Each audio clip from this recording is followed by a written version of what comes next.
Happy Hanukkah! I'm Senator Paula Simons, and the story I'm about to tell you isn't a Hanukkah story, but it's a very Jewish story, and it's a story about family, and that's very fitting because it's a story I learned from my father, and this particular retelling is written by my daughter. So happy Hanukkah from my family to yours, and here we go. This is a story about a place called Chelm. Maybe you know it. It's a little village somewhere in Eastern Europe. It's not too close to Minsk, but it's not too far from Pinsk. If you've ever heard of Chelm before, you've probably heard that everyone who lives there is unusually silly. But if you ask Chelmites, they will tell you they're actually more than usually wise, and they will explain that they just like to solve problems in their own way. This is a story about a man named Reb Nachum who lived in Chelm many, many years ago. Nachum had lived in Chelm all his life. He had a wife called Rachel. He had a brother called Zulman. He had a mother-in-law called Bubba Sarah. He had 6 children who all had 6 names of their own. He also had a dog named Babka and a cat named Kreplach. And all 12, count them, lived together in Nachum's house on the edge of town.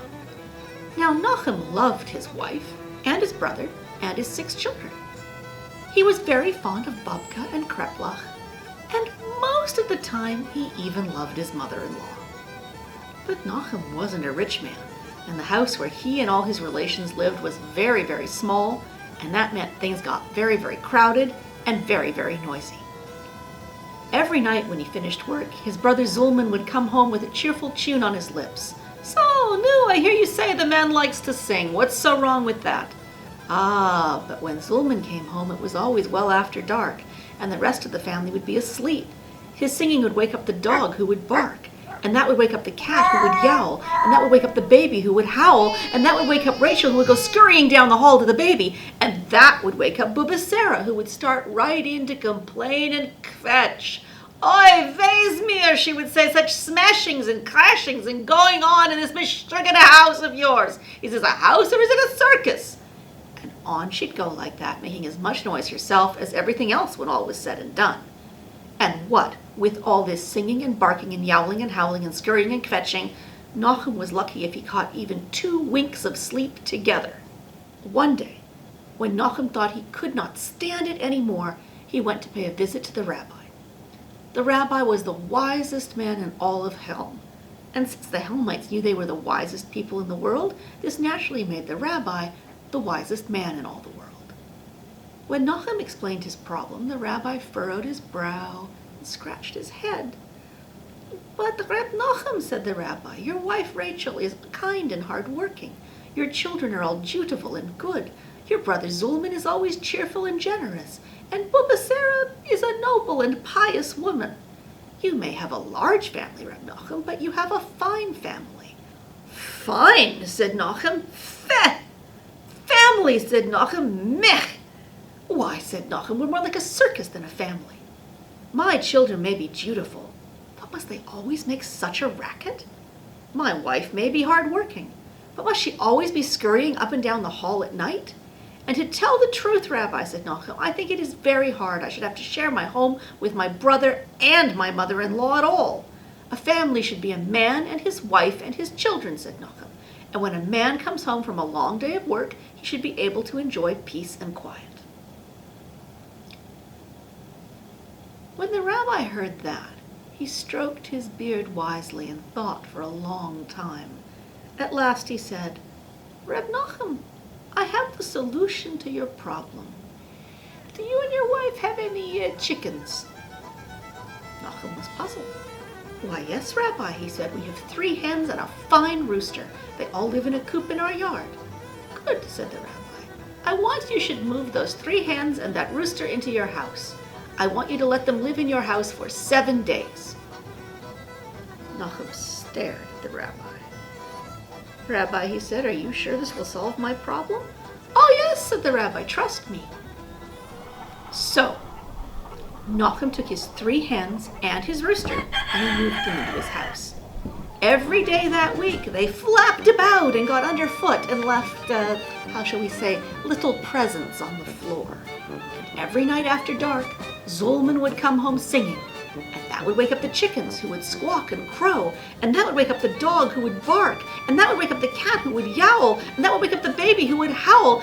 And that would wake up Rachel, who would go scurrying down the hall. And that would wake up Bubba Sarah, who would start right in to fetch. And what with all that singing and squawking and crowing and barking and yowling and howling and scurrying and fetching, poor Nochem hardly slept a wink all week. So, after 7 days, he returned to the rabbi. "Rabbi," he said, "I moved my chickens into my house, and the problem is worse than ever. Tell me, what must I do to get some peace and quiet?" The rabbi stroked his beard wisely and thought for a long time. At last he said, "Tell me, Reb Nochem, do you and your wife have any cows?" Nochem was puzzled.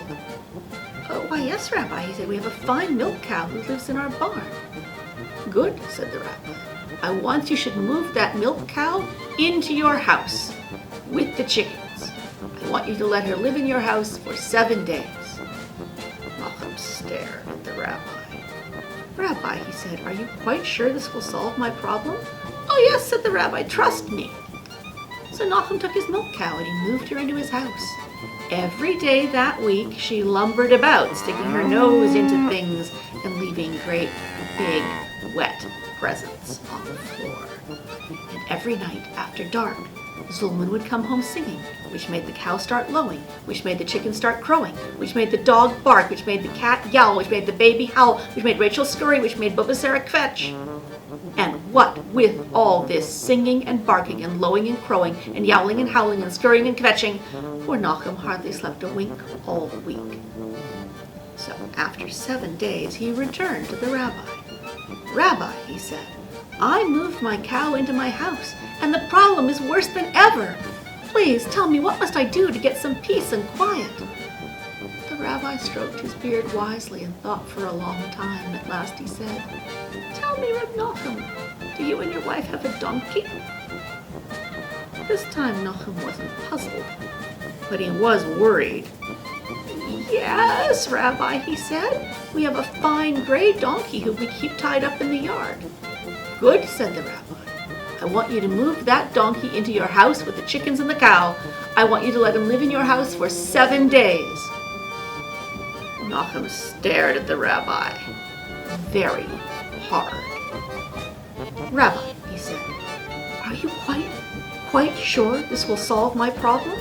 "Oh, yes," said the rabbi, "trust me." So Nochem took his donkey and he moved him into his house. Every day that week he clocked about, kicking things over and leaving enormous wet presents on the floor. Every night after dark, Zulman would come home singing, which made the donkey bray, which made the cow low, which made the chickens crow, which made the dog bark, which made the cat yowl, which made the baby howl, which made Rachel scurry, which made Bubba Sarah kvetch. And what with all this singing and braying and lowing and crowing and barking and yowling and howling and scurrying and fetching, poor Nochem hardly slept a wink all week. So after 7 days, I returned very haggard, very sleepy to the rabbi.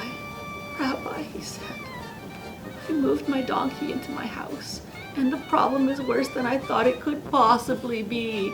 Please, isn't there something I could do to get some peace and quiet?" The rabbi stroked his beard wisely and thought for a long time. At last he said, "Tell me, Reb Nochem, does your wife have any sisters?" Nochem was back to being puzzled. "Why, yes, Rabbi," he said, "Rachel has 7 elder sisters." "Good," said the rabbi. "I want you should invite all her sisters to stay with you, alongside the chickens and the cow and the donkey. I want you to invite them to stay for 7 days. Nochem stared at the rabbi very, very hard. "Rabbi," he said, "are you quite sure that this will solve my problem?" "Oh, yes," said the rabbi, "trust me." So Nochem went to all of Rachel's 7 sisters and invited them to stay for the week. They were delighted to have all that time to spend with each other, and they hardly went to sleep at all. They stayed up all night, gossiping and giggling and kibitzing and kvelling. So every night for 7 nights, Nachum listened to the sound of his sisters-in-law quelling, and Zulman singing, and the donkey braying, and the cow lowing, and the chicken crowing, and the dog barking, and the cat yowling, and the baby howling, and Rachel scurrying, and Bubba Sarah fetching. And needless to say, what with all this quelling and singing and braying and lowing and crowing and barking and yowling and howling and scurrying and fetching, poor Nachum did not get a single wink of sleep all week. So, after 7 days, he returned, practically dead on his feet, to the rabbi. "Rabbi," he said, "in my poor little house, I have a wife, a brother, a mother-in-law, 6 children, 3 hens, a rooster, a cow, a donkey, and 7 sisters-in-law. All day long I've been kicked by hooves and nudged by elbows. All night long I hear quelling and singing and braying and lowing and crowing and barking and yowling and howling and scurrying and kvetching. Please, please, please. Isn't there anything I could do to get some peace and quiet?" "Oh yes," said the rabbi. "Now you must take them all out again." Nachum stared at the rabbi. "What?" he said. "Ah, yes, you must take them all out again," said the rabbi. "Send the sisters-in-law to their homes. Put the donkey in the yard, put the cow in the barn, put the chickens in the coop, and this will solve all your problems. Trust me." So, Nachum returned to his house. He sent all his 7 sisters-in-law back to their homes. He tied the donkey back up in the yard. He put the cow back in the barn. He put the chickens back in the coop. And when he came back inside, he could not believe his eyes. His house, which he'd thought so small, suddenly now seemed enormous. His house, which he'd always thought so dirty, suddenly now seemed so clean. His house, which he'd always thought so noisy, suddenly now seemed so quiet and peaceful. The rabbi had indeed worked a miracle. Suddenly, Nachum wasn't a bit tired anymore. He played with his children, who really were very dutiful and good. He helped to make the tzimmus and the kishka for dinner with Rachel, who really was very kind and hardworking, and much more beautiful than any of her sisters.